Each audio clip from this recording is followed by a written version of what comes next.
Got a French door refrigerator not making ice. First thing we're going to do is we're going to check air codes. Hit these two left buttons on the display. You'll see 321.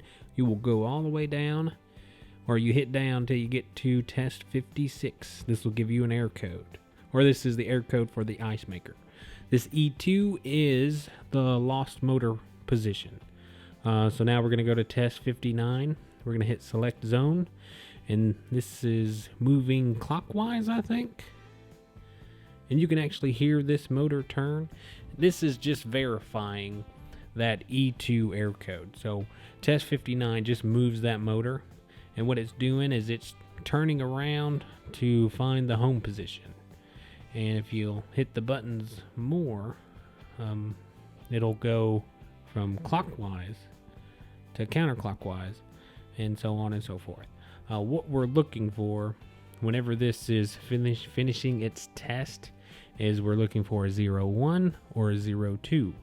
A 01 is the motor has found its home position, and a 02 is the motor didn't find its home position. So if you see 01, test passed. If you see a 02, test failed. So let's see what we get.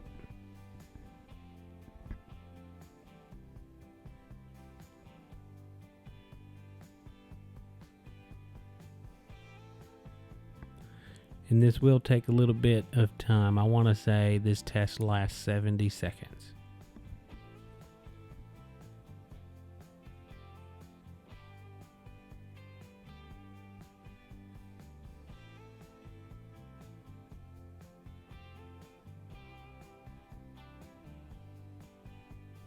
All right, 01. So that test passed.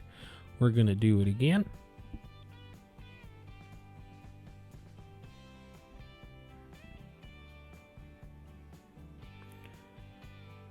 By the way, if you need the tech sheet on this, it is located under the hinge cap on the right hand door.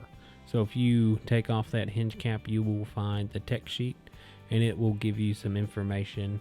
Well, the stuff I'm telling you now, you'll find that information in the tech sheet.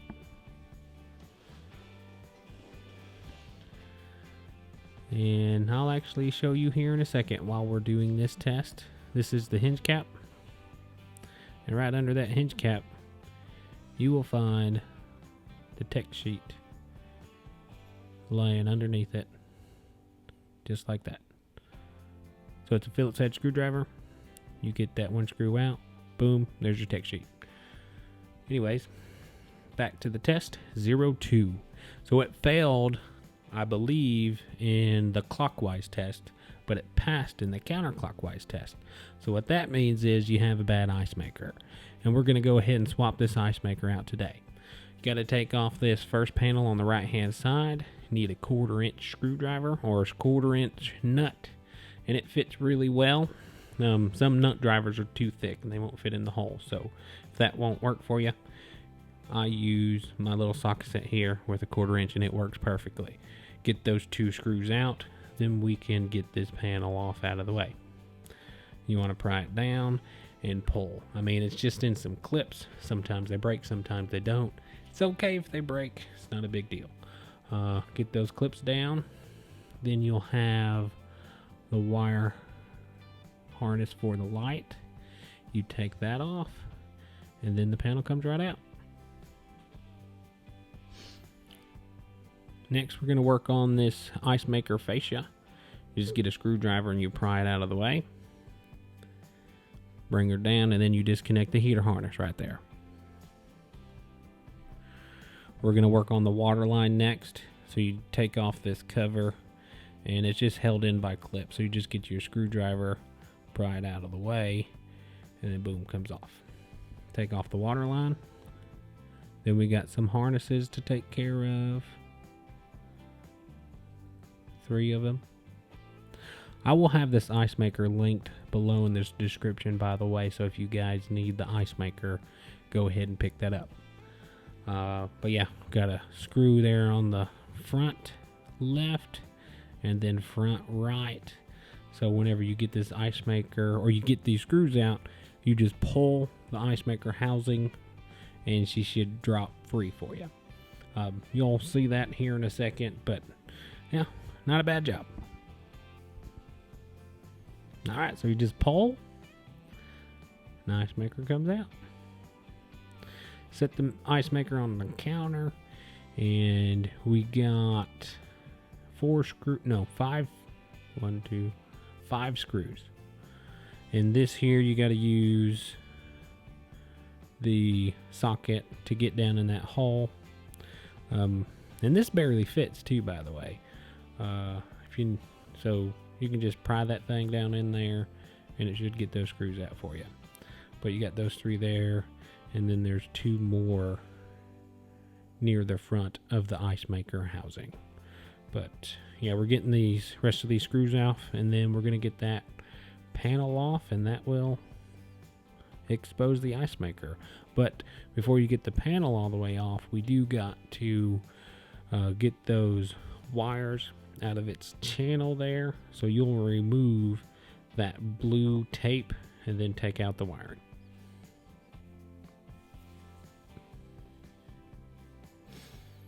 Yeah, you just get the wiring out just like this, and then once you get it free, you can lift up that panel and push the wire for the ice maker through the hole. Like, you'll lift it up and push that down just like that, and you can get that panel off. You'll have to feed that ice maker wire out. Now there's not much to getting this ice maker out. You just got these wire harnesses to disconnect. Like, the white harness is connected to the ice maker, so that goes with the ice maker, but the other one you disconnect off of the ice maker and it stays on the housing.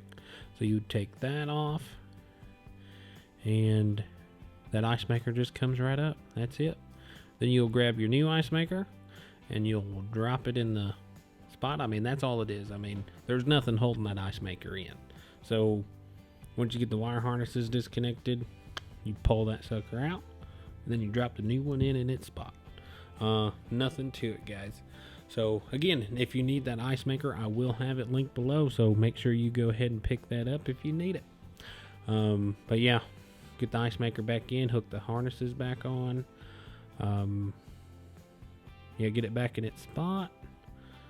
Then we're going to put the cover back on. You got to route the wire for the ice maker through that hole in that panel. So make sure you guys do that. Yeah, or else it won't fit properly, but you guys will figure that out, even if you don't watch this. But yeah, route that thing through. Put it in the front first, because you got that little clip, and then everything's mounted with the screws on the back end of it. So yeah, get those screws back in, put the harnesses back on, or through that little channel there, and then you put everything else back together. Yeah, so I'm gonna let y'all watch putting this thing back together, and then near the end, whenever we test it, I'll jump back in.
All right, she is back together, so we're going to get back into diagnostics here. Hold those two left buttons, go to test 59, and we are going to make sure that this ice maker is going to find its home position. So remember, a passed test is 0-1, a failed test is 0-2. So test 59, you can do all tests or whichever one that failed for you, whether it's clockwise or counterclockwise, or if you're in doubt, just do them all, and make sure that the 0-1 is what you get, because that's a passed test. Oh, and by the way, guys, this will work on Whirlpool, KitchenAid, InGen Air refrigerators, as long as they work or look similar with the same type of ice maker. And I believe they use the same ice maker in both units. But yeah, we're getting close to the end of this test, and you'll see we'll get a 0-1. Boom, right there. So now we're going to go to test 45, and this, once it gets there, 0-2, hit select zone. Boom, she's filling with water. You can stick your fingers in there and make sure it does fill up with water, but you can hear it come in. So as soon as you hear that, boom, you just got to wait for her to make ice, and that's all you got to do. Sometimes you do got to wait 24 hours. Yeah, because these things are a little finicky. They may take some time for it to make ice, but showing you guys again here how to fill this thing up. Make sure you guys do this, or it will take longer for it to make ice. So yeah, fill that thing up, and then that's it. You're done. So if this helped you out, give me a like, subscribe, and thanks for watching.